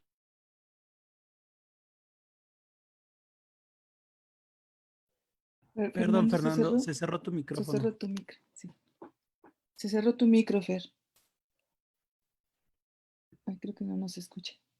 Hola, Fer. Se cerró tu micro, disculpa. Ahí está. Bueno. Muchas gracias, ya te escuchamos. Ya te escuchamos. Hola. Sí, te escuchamos, Fer, adelante. Perdón, ¿desde qué momento se cortó? Porque nada más de repente... Nos estabas comentando sobre la importancia de organizar los horarios de acceso a información para saber qué sí y qué no se puede lograr. Ya, excelente, gracias. ¿Y cuáles son las estrategias de cuidado en términos incluso de bioseguridad? Si no me puedo quedar en casa, ¿cuáles son las formas en las que puedo cuidarme para que al salir de casa se reduzca la cantidad o el nivel de riesgo de contagio, de transmisión tanto propia como de las otras personas, términos de distanciamiento social, cercanía, higienización, contacto con algunas cosas, etc. También saber qué cosas sí están bajo mi control y qué cosas no están bajo mi control. Cuáles son aquellas cosas que a partir de puestas en práctica de hábitos propios puedo ayudar a que cambien y cuáles más bien simple y sencillamente tengo que aceptar que las cosas son como son y que no importa cuántas veces publique en Facebook o haga rabietas, las cosas son como son y que más bien tengo que buscar nuevas formas de adaptación, de resiliencia ante ellos. Necesito identificar también en términos familiares los protocolos. ¿Qué vamos a hacer cuando salgamos de casa, cuando regresemos de casa, cuando recibamos visitas, que no es lo más recomendable, pero si no hay posibilidad de evitarlo, ¿qué vamos a hacer? ¿Qué vamos a hacer cuando visitemos a otras personas? Y empezar a hacer protocolos de qué pasa si vamos a una siguiente etapa en la que ya hay una persona infectada en la familia. ¿Cuál va a ser la habitación en la que se le va a atender? ¿Cómo se le va a atender? ¿En qué momento se le va a atender? Incluso hacer hojas, por ejemplo, con los teléfonos de emergencia, no solamente tenerlos en el celular o en las tablets, sino tenerlos por escrito, los teléfonos de emergencia, no solamente de médicos, médicas, sino incluso el compadre, la comadre, a quien le voy a pedir dinero prestado, a quien le voy a pedir ride si necesito mover en carro en urgencia a alguien al hospital, a quien le voy a pedir que cuide a los niños, que cuide a los perros, que me traiga alimento, que haga las tareas, tener como todo este plan que pueda ser realizado en momentos de tranquilidad, de calma, de armonía y no en la emergencia del momento. Tener también como la posibilidad de evaluar las fantasías y las expectativas que hay en torno a la enfermedad. ¿Qué es real? ¿Qué no es real? ¿Qué es lo que estoy pensando? Voy a poner un ejemplo rapidísimo. Un adolescente con el que estoy trabajando le da miedo tener miedo por tener COVID. Es decir, le da miedo tener COVID y le da miedo tener miedo porque como le han dicho que cuando él piensa mucho en algo lo atrae y todo el universo se alinea para que suceda, entonces le da miedo pensar que le va a dar COVID porque entonces cree que así le va a dar más COVID. Y obviamente el nivel de ansiedad que eso genera es mucho mayor. El poder identificar y el poder hablar, abrir un espacio para hablar de los momentos dolorosos, de las emociones difíciles, de las fantasías aterradoras, es sumamente necesario en términos de la familia, porque entonces nos permite nuevamente ver qué sí, qué no es posible, qué es probable, qué es real, qué no es real, qué está dentro de mis manos cambiar y cuáles no son para cambiar. Otra de las cosas bien importantes es constantemente estar buscando elementos no solamente para mantenernos lejos de la enfermedad, sino para mantenernos saludables. No es lo mismo estar buscando hacer ejercicio, alimentarnos sanamente, estar consumiendo ciertas vitaminas, salir al sol, si es posible, cuidar una planta, abrazar un árbol, hacer distintas cosas que además estar atentos de manera no hipervigilante, pero sí con conciencia plena de qué está pasando con mi cuerpo. Por ejemplo, por decir un ejemplo bien sencillo, uno de los síntomas de COVID es la pérdida del olfato y del gusto. Si no somos conscientes de nuestro cuerpo de manera constante, si no tenemos claro cuáles son la cantidad de olores que alcanzamos a aspirar y de gustos, cuando llega un síntoma como este, ni siquiera vamos a ser conscientes de esto por la desconexión que tenemos con nuestro cuerpo, con las circunstancias, con la forma de sentir. Entonces es importante también en términos de salud global tener una conciencia plena de qué es lo que estoy viviendo, cómo se está sintiendo mi cuerpo, cuáles son las cosas que le hacen mejor y redondeo esta parte del previo, tener claro que además nuestro sistema nervioso central y todo nuestro organismo está acostumbrado a ciertos niveles de estrés específicos. El hecho de que nos encierren en casa y que nos digan que hay una pandemia de la cual se puede morir un montón de gente, etcétera, hace que nuestros niveles de estrés sean todavía mayor. Entonces es obvio que las personas estén más irritables y si no hay espacios para poder gestionar estas emociones, esa irritabilidad se puede convertir en ataques de ira, depresión, ansiedad, necesidad de control, trastornos obsesivos compulsivos y una gran gama de trastornos mentales que pueden ser solamente por este momento o, si no son atendidos de manera temprana y pertinente, puedan convertirse en algo todavía para la posteridad. Cierro, obviamente es muchísima la información, si quieren más información pueden seguirnos en la página Permacultura en Resiliencia, por ahí posteé también en los dos chats, tanto en el de Facebook como en el de Zoom, un videito de 15 minutos de 10 pautas para la higiene emocional y la resiliencia, espero que les pueda servir y contáctenos y todo lo más que podamos darles. Cerrando entonces, durante la confirmación de COVID, y probablemente aquí me podrán complementar muchísimo quienes nos acompañan aquí en el panel. Es bien importante tener el contacto con la familia, tener el contacto con las redes y además, de preferencia, tener horarios o esquemas para poder preguntar estas cosas. Porque si todo el día estás recibiendo mensajes de ¿cómo estás? ¿Y cómo estás? ¿Todo bien? Pero es que, y entonces, oye, pero ya viste esta nota, ya viste esta otra, oye, y si te tomas este té, y si te tomas esta planta, y si haces esto, y si haces aquello, si constantemente nuestras redes están volcando sobre nosotros su ansiedad, yo como enfermo voy a sentir mucho más ansiedad e incluso a veces voy a empezar a dejar de decirle al otro cómo me siento para que se preocupe menos porque no puedo con su ansiedad y voy a empezar tal vez incluso a mentirle. Por eso es importante que como redes nos hagamos cargo cada quien de nuestra ansiedad y que como red establezcamos, ok, te voy a mandar un mensaje en la mañana y a lo mejor uno en la tarde y entonces a partir de eso, si en otro momento a partir de este mensaje y este mensaje, si antes me quieres mandar tu mensaje, hazlo, por ejemplo. Y tener horarios específicos para tener acceso a distintos momentos. También, por ejemplo, si está constantemente el pensamiento de y si me estoy peor y si estoy mejor, yo como enfermo y las personas alrededor también poder preguntarme, ¿es este un buen momento para comentar esto que estoy sintiendo?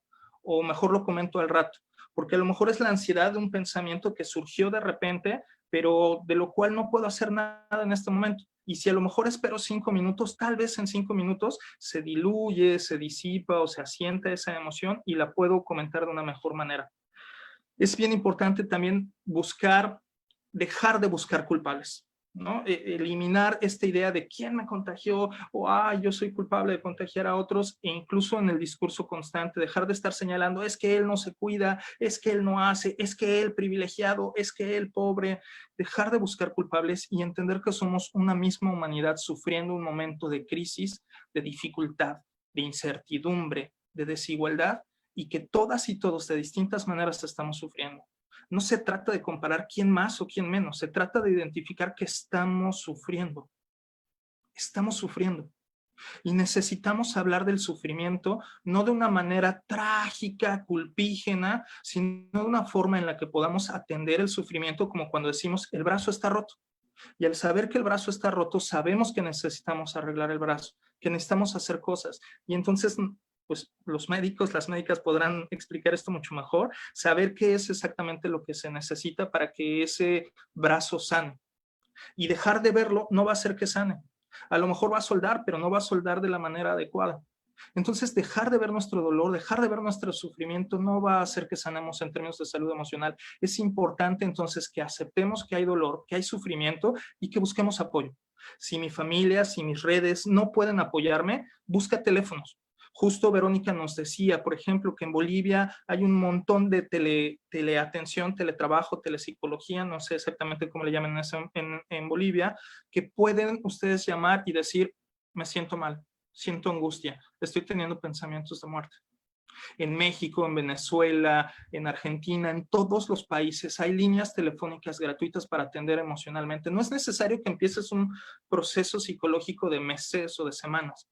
Lo importante es que puedas saber que hay alguien ahí que te va a escuchar, que te va a permitir decir hasta las cosas más aterradoras sin juzgarte, sin que además se asuste, sin que además se preocupe y que te va a poder ayudar a organizar tus pensamientos, a atender tus emociones de una manera organizada, de una manera profesional, para que entonces con menor intensidad emocional puedas tener la claridad de cuáles son justo los elementos a resolver.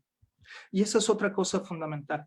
En el momento en el que ya hay alguien con contagio, con un diagnóstico positivo y que ya empieza todo un protocolo de trabajo, es necesario que nos concentremos en lo que aquí y ahora podemos hacer. Este día, hoy, en este momento, ¿cómo me siento? En este momento, ¿qué necesito? En este momento, ¿de quién necesito apoyo? Mañana resolveré lo de mañana. Y sí, tal vez puedo hoy empezar a planear qué voy a hacer mañana. Pero incluso eso que estoy planeando para mañana, lo estoy haciendo con la información que tengo el día de hoy. De manera tal que si mañana cambian las circunstancias, en vez de aferrarme a que las cosas sucedieran como yo pensé que iban a suceder ayer, pueda reorganizarme para saber que hoy esta es la realidad y desde aquí tengo que resolver.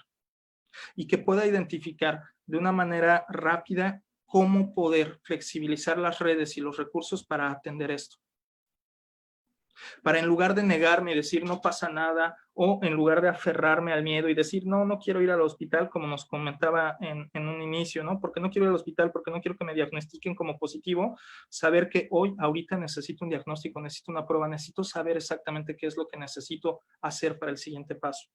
Es importante además que no aislemos a las personas, sí que las distanciemos, pero no las aislemos. Y esto lo decía muy bien Eric, ¿no? O sea, a él lo están distanciando aún hoy de su familia físicamente, pero emocionalmente está cerca, conectando constantemente. Entonces es necesario que busquemos distintas formas de organización comunitaria para que las personas puedan tener un espacio físico donde poder sanar sin ser vector de contagio, pero que emocionalmente tengan todo el cobijo y el acompañamiento de la comunidad. Y cierro con algo que considero bien importante. Es fundamental que cuidemos a quienes cuidan. Es fundamental que cuidemos a quienes cuidan. Y lo pongo en un ejemplo de la vida cotidiana. Si tú vas saliendo del súper con 3 bolsas cargando y de repente ves que a una persona se le van a caer sus bolsas, tú no vas a poder ayudarle a cargar sus bolsas porque tienes las tuyas y si las sueltas vas a hacer también un relajo. Entonces, quien cuida, si tenemos las manos llenas de preocupaciones, de cansancio, de agotamiento, de trabajo, de juicios, de culpa, de esto, aquello, no sé cuánto, va a ser más difícil que puedan ayudar a otras personas. Busquemos sistemas de cuidado para cuidar a quienes cuidan. No solamente me refiero a médicos, médicas, enfermeros, enfermeras, también me refiero a las mujeres que ahorita se les ha multiplicado muchísimo el trabajo en el cuidado en casa.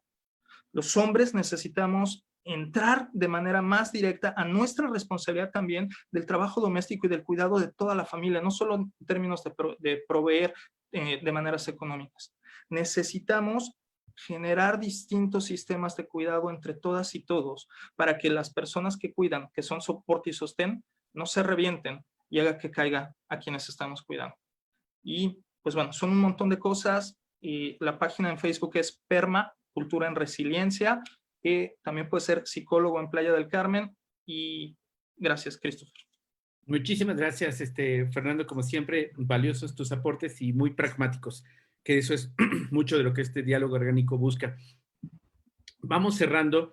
Quiero agradecer profundamente la participación muy activa de muchas personas de Colombia, Uruguay, Paraguay, Chile, Guatemala, Panamá, Ecuador, Bolivia, por supuesto, México, muchísimas personas, muchísimas gracias.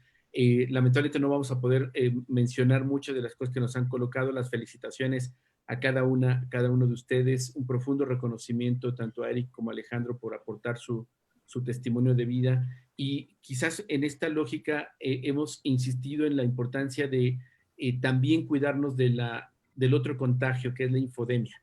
Información falsa, información que nos genera miedo, ansiedad innecesaria. Y sí, muy importante, recuperando varias de las reflexiones que han hecho acá colectivamente, decía Martín, seguir las recomendaciones médicas y sanitarias que se están dando por canales oficiales. Decía Fernando también, qué bueno que queramos a las personas y les recomendemos un tecito para fortalecer el sistema inmunológico, pero eso es complementario y hay que cuidar que eso no afecte las medidas centrales de lavado de manos, uso de cubrebocas de forma correcta, si puedes quedarte en casa mejor, y quitarnos, han insistido todas y todos en los prejuicios. Las personas que tienen que salir al espacio público para sobrevivir, para comprar provisiones u otro tipo de cosas, tenemos que ser empáticos y no criminalizar. Y entender, decían ustedes, estamos literalmente, y hay una metáfora que quisiera recuperar, que estamos viviendo todos y todas la misma tormenta, la misma crisis, aunque no en el mismo barco, no en el mismo yate, o a veces algunos ahogándose. Entonces, tenemos que ayudar a otros y para eso tenemos que cuidarnos. Destacaría lo que han apuntado tanto Verónica como de pedir ayuda, de poder hablar, ya sea por líneas telefónicas, que ahora es lo que se puede hacer, o con la red social, decía Eric, no se aíslen, tienen su red social de amigos, amigas, manténganse ahí, hablen del tema. Fernando nos ha recomendado también tener un plan de acción. Nadie de nosotros podemos decir que no nos va a pasar, eso sería lo peor, pero es bueno, decía Fernando, en este momento hacer nuestro plan de acción familiar, nuestra respuesta médica, quiénes vamos a contactar. Eric nos destacó mucho también el papel de una médico cercana que les ayuda, porque también saben ustedes que en el mundo médico tiene que ver con confianza, ¿no? Más allá de los esfuerzos, tiene que ver con confianzas. Entonces, Martín ha ofrecido que no perdamos de vista que los médicos, además de recetar medicinas y darles recomendaciones, también pueden escuchar, no en el plano psicológico necesariamente, pero sí dar pistas, dar orientación. Alejandro nos ha insistido mucho y agradecemos profundamente la importancia de cuidarnos en términos físicos, del soporte familiar y de cómo podemos entender que esto es algo que vamos a salir juntos y vamos a sobrevivir. Tenemos mucho aprendizaje, mucho saber aquí. Muchísimas gracias. Les animamos que puedan mirar este webinar, que lo compartan con otras personas que no pueden acompañarnos por la limitación de las plataformas y de los tiempos. Así es que yo les animaría a nuestra invitada y nuestros panelistas a hacer un cierre muy breve, pues con un último mensaje, un llamado de acción a las personas que nos están siguiendo en esta transmisión que tenemos en Facebook y en la plataforma Zoom. Vamos a regresar un poco al la misma dinámica de orden. Así es que, Verónica, ¿cómo cierras con un breve mensaje este webinar? Te escuchamos, por favor. Bueno, yo cerraría con una frase: ante lo imprevisto podemos angustiarnos o frustrarnos, pero también podemos podernos adaptar a la situación. Yo creo que el apoyo que estamos brindando en los call centers en Bolivia realmente responden a todas esas personas que tal vez no tienen red de apoyo, o si lo tienen, a veces, por ejemplo, la familia no son los mejores consejeros en este caso, y además a veces las personas no quieren causarles mayor impacto también a la familia, ¿no? Sobre lo que están pasando y todavía el sufrimiento emocional que están sintiendo.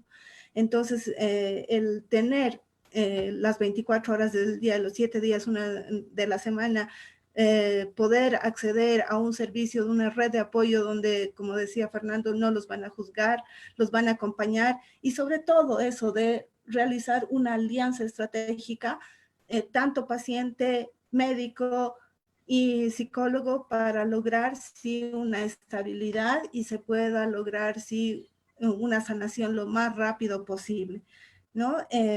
Los sentimientos no se van a perder por estar tal vez en contacto con otras personas, con otros psicólogos, o por estar aislado. Los sentimientos siguen, hay que fortalecerlos, pero también el tema netamente de las emociones, a veces hay que trabajarlo con otras personas. Mi recomendación sería esa, ¿no? O sea, no involucrar mucho a la familia, porque la familia ya está sufriendo, y más bien buscar otro tipo de ayuda para que así gente que esté preparada para absorber todo eso malo los pueda ayudar con mejor visión, ¿no? Gracias. Muchísimas gracias por todo el trabajo que están haciendo, Verónica, por el acompañamiento que realizan desde el Colegio de Psicólogos y por pues sumarse a estos webinars que han estado participando. Muchas gracias por ello. Vamos a poner por acá la información que nos está pidiendo, las páginas y demás, y recuerden que en el post o en el video que tenemos en Facebook están también todas las ligas a los materiales. Así es que muchísimas gracias. Pues, Eric, te agradecemos profundamente el esfuerzo. Sabemos que estás convaleciente y de verdad lo apreciamos profundamente que puedas dar testimonio. ¿Y cómo cerrarías esta webinar y tu reflexión final? Bueno, pues primero que nada, muchísimas gracias, Martín, por la invitación. Muchísimas gracias a todos los que están presentes. Martín, te mando un saludote. Muchísimas gracias también a ti por haber estado presente durante el proceso que viví. A mí, la verdad, solamente me gustaría cerrar diciendo gracias. Gracias a todos los médicos, enfermeros, camilleros, la gente de intendencia del Hospital La Raza, que no hubo un momento en el que no me dieran solo segundo de aliento. La verdad, fueron personas maravillosas, me trataron como en casa, y creo que eso tiene que ver gran parte con la recuperación. Como bien lo dice Martín, pues están cerca de los pacientes, ¿no? Y al final del día, siempre con la mejor actitud, a pesar de que literalmente están arriesgando la vida, los doctores, enfermeras, camilleros, enfermeros, todos siempre con la mejor actitud, y además inyectándote esas ganas de ponerte bien, de salir. Bien, quiero dar las gracias a mi familia, porque el núcleo familiar tiene mucho que ver para la recuperación, siempre al pendiente, siempre al pie, siempre inyectando esas ganas de estar cerca. Y pues bueno, gracias a todos ustedes por la participación. Creo que es momento de quitarnos cualquier tipo de camiseta, llámese religión, llámese nacionalidad, llámese preferencia sexual o sexo, hombre, mujer, lo que sea, y ponernos la camiseta de ser humano, la camiseta de empatía y empezar a generar esa sensación de unidad, empezar a preocuparnos por todos los demás, empezar a predicar con ejemplo, ¿no? A usar el cubrebocas, a promover el uso del cubrebocas, a cuidarnos más, cuidarnos entre todos. Y pues bueno, al final del día creo que es eso, el mundo nos está dando una gran lección, nos hace saber que no le somos útiles y que en cualquier momento se puede hacer de nosotros y pues hay que ser agradecidos, ¿no? Entonces, muchísimas gracias por la invitación, gracias por escucharme y espero que todo lo que les compartí les sirva a alguien. Cada proceso es diferente, cada paciente lo vive de manera diferente. Afortunadamente, en mi caso, yo no soy diabético, yo no soy hipertenso, no había ningún agravante para que, pues bueno, llegara a un desenlace fatal, pero pues afortunadamente estoy aquí. Entonces, como les digo, cada padecimiento, cada proceso, perdón, cada proceso de paciente es diferente, pero hay que generar ese tipo de empatía, ¿no? Con todos. Y sobre todo el acompañamiento a las familias, porque no me quiero imaginar qué sucedería en caso de una tragedia, ¿no? Entonces, pues muchísimas gracias a todos, un saludo y gracias por compartir conmigo todo esto. Muchísimas gracias, Eric. Nuevamente fuerte abrazo y deseamos que la convalecencia y la mejora sea pronto y en los mejores términos. Gracias. Y bueno, vamos a escuchar, Martín, cómo cierras, qué reflexión final, qué llamado de acción planteas a las personas que nos han estado acompañando. Te escuchamos, Martín, por favor. Muchísimas gracias. Reiterarles mi agradecimiento por la invitación el día de hoy. Mucho se ha dicho de que los médicos y todo el personal de salud somos héroes. A mí no me encanta eso. Yo creo que héroe eres tú, hermana, hermano, amiga, amigo, cuando te cuidas y cuando cuidas a tu familia. Héroe eres tú cuando ubicas las medidas de precaución que tenemos que seguir todos en esta pandemia. Héroe eres tú cuando fortaleces tu red de apoyo. Recordemos que la familia es nuestro primer grupo social, así que fortalécela, comunícate, mantente encontrado con tu familia, con tu grupo social primario, sea cual fuere la estructura de tu familia, para que puedas sobrevivir ante esta situación, ¿no? Ya mucho se ha hablado de que pues tenemos que vivirlo como una unidad, ¿no? Así que también mi recomendación, digo, soy experto en medicina tradicional y voy muy ad hoc con algunas recomendaciones. Sin embargo, en esta situación sí es como muy puntual que atiendan mucho a la información de las instituciones, del gobierno o de las autoridades. Más allá de que se implementen o no políticas públicas en forma local o global, finalmente las instituciones y las organizaciones gubernamentales o incluso las no gubernamentales tienen un convenio, un consenso que nos puede ayudar como sociedad para las medidas sanitarias en este proceso de pandemia. No olvidar que tenemos que cuidarnos lavándonos las manos, usando cubreboca, evitando el contacto con nuestras mucosas, ojo, nariz y boca, y pues manténganse siempre al tanto, protejan a su familia y protéjanse a ustedes. Nada que agradecer a nosotros como personal médico, nada que agradecer, al contrario, estamos con mucho gusto y pues también estamos viviendo como seres humanos esta situación de estrés, así que pues somos totalmente empáticos. Muchas gracias a todos. Gracias Martín, por tu trabajo y sobre todo por hacer estas precisiones. Te agradezco profundamente. Pues Alejandro, ¿cómo cerrarías? ¿Qué reflexión tendrías en este diálogo que hemos tenido? Reiterando además profundamente pues, la disposición para poder hablar de tu testimonio y de cómo es posible que en el contexto familiar se logre, digamos, superar. Te escuchamos, Alejandro. Bob Marley decía que no sabes lo fuerte que eres hasta que ser fuerte es tu única opción. Y Mahatma Gandhi dice que la salud es el único, no es el dinero. Creo que es importante conectarnos con la espiritualidad. ya sea con Dios, ya sea con el universo, con la vida, con Buda, con la tierra, con quien nosotros creamos, sacar un espacio del día para agradecer, para decirle gracias porque me puedo levantar, gracias porque hoy puedo sonreír, porque tengo mis manos, gracias porque puedo respirar, gracias porque tengo ese poquito, así sea un poquito de vida, pero debo tener esperanza, ahí está la esperanza. Cuando nosotros realmente nos conectamos con ese ser supremo, tal vez con el que ustedes crean, empezamos a tener una fortaleza muchísimo más grande. En nuestro caso fue realmente de gran ayuda el haber habernos apegado a la fe, el habernos apegado a la oración, en habernos apegado a la esperanza y sobre todo esas ganas de vivir que uno debe tener. En el caso de mi suegro, esas ganas le hicieron, en el caso creo que de nuestro amigo el que nos acompaña también, un saludo hermano, de verdad que creo que esas ganas, ese pensar positivo, ese pensar y que vamos a salir adelante, en que esta pandemia no nos va a derrotar, es una de las cosas que nos debe fortalecer, que nos debe unir a todos como hermanos, que nos debe hacer pensar que esto es solamente una prueba que nos ha puesto la vida y que vienen cosas mejores. Creo que cada día es un milagro de la vida, es una nueva oportunidad. ¿Cuántas personas anoche cerraron los ojos y hoy no las volvieron a abrir? ¿Cuántas personas hoy están sufriendo esto que tal vez nosotros que estamos acá contando esta historia empiezan a sufrirla hoy o ya la sufrieron?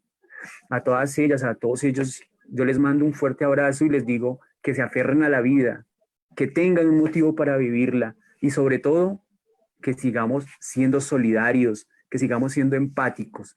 A todos, muchísimas gracias por permitirme compartir pues esta pequeña reflexión. Muchísimas gracias de verdad. Te lo agradezco profundamente, Alejandro. Muchísimas gracias. Y quisiera aquí, solo antes de cerrar con Fernando, comentarles que hay estudios que han dado cuenta que el primer esqueleto, digamos, antiguo que se ha encontrado con una soldadura de un fémur no tenía explicación porque en aquel momento pues significaba literalmente muerte. Y lo que los antropólogos y antropólogas han mostrado es que ese fémur es la demostración concreta de la solidaridad y de la empatía, como ha señalado Alejandro. Una persona en aquel momento no podría haber sobrevivido sin el cuidado dice Fernando, de su manada, de su familia. Y por eso es tan importante que como seres humanos, como personas, nos cuidemos todas y todos y entendamos que no estamos aislados. Pero tener la certeza que, como otros momentos históricos, la humanidad va a sobrevivir y tenemos que luchar para que sea de manera distinta a lo que ahora tenemos. Desigualdades, polarizaciones, enojos, hay mucho que podemos cambiar y eso, por supuesto, empieza por nosotros, además de exigir a los estados que lo hagan en el enfoque de derechos humanos y buscando la igualdad sustantiva. Muchísimas gracias y cerramos, Fernando, contigo. ¿Cuál es tu reflexión final? Además de reiterar agradecimiento a todas y a todos que nos han acompañado. Te escuchamos. Muchísimas gracias, Juan Martín. Muchísimas gracias, compañeras, compañeros que están en el panel. Y muchas gracias también a quienes de manera íntima me compartieron sus vivencias, pacientes, amistades, para poder compartir también un poco de las reflexiones que aquí les pasaba. Yo quisiera cerrar nada más con un hashtag, con un mantra, con algo que trabajamos mucho en la organización. Somos vulnerables, somos resilientes. Y creo que es importante que reconozcamos que parte de esta condición humana significa que somos vulnerables, que nos podemos enfermar, que nos duele, que somos perfectibles, que hay un montón de cosas que están mal, que necesitamos mejorar nuestras instituciones, grupos, comunidades, familias. Hay muchas cosas que hacen que esté nuestra vida frágil, más proclive a en cualquier momento desaparecer o cambiar de manera radical. Legitimar el dolor, el peligro, la incertidumbre es el primer paso para entonces poder dar los que sigue, que incluye el atender de manera compasiva todas estas cosas, el poder ver de manera atenta, puntual, diligente, cuál es ese sufrimiento, cuáles son esas carencias, cuáles son esos lugares que necesitamos mejorar, incluyendo las políticas públicas, incluyendo las instituciones, los grupos, nuestros esquemas mentales, formas de relacionarnos y demás, para que a partir de reconocer este sufrimiento como parte de la condición humana y que en lugar de entender que estamos separados del resto de la manada, pues más bien es parte de lo que somos. ¿no? Parte de esta humanidad que a veces falla, se duele, se rompe, muere, vive, renace, trasciende y que nos conecta con la manada. Reconocer que tenemos también como manada experiencias, aprendizajes, herramientas, redes, instituciones, políticas, leyes que nos ayudan a seguir adelante. Reconocer que eso está ahí presente y que podemos hacer uso de ellos, que podemos apropiárnoslo y podemos hacer que esté al servicio de nuestro bienestar, de nuestra comunidad, de nuestra manada, de nuestra familia. Reconocer que somos resilientes, que estos procesos, estrategias nos permiten soportar o resistir las adversidades, identificando esos recursos y apropiándonoslos para mejorar nuestra calidad de vida y de las personas alrededor. Somos comunidad, somos común unidad, y como tal podemos construir el bienestar para la comunión, para la común unión. Esto es algo que a mí me da mucho sentido, que espero que a ustedes les pueda ayudar y que además se operativiza en cuestiones prácticas y concretas que incluyen, si no sabes, por lo menos busca tener el teléfono de quien sí. Si tienes dudas, si necesitas apoyo, busca los contactos, las redes que puedan ayudarte a esclarecer estas dudas de manera formal, científica, informada, con perspectiva de derechos humanos y para el bienestar de la comunidad. Gracias, gracias Juan Martín, gracias Tejiendo Redes, gracias Redim. Muchísimas gracias por todo esto, gracias a todos los que nos han seguido por Facebook, por la plataforma Zoom. Gracias Verónica, Martín, Alejandro, Eric, Fernando, muchísimas gracias. Y por supuesto a Christopher y Verónica que están siempre detrás garantizando que esto funcione. Pues seguimos y vamos a cerrar con una cortinilla. Muchísimas gracias.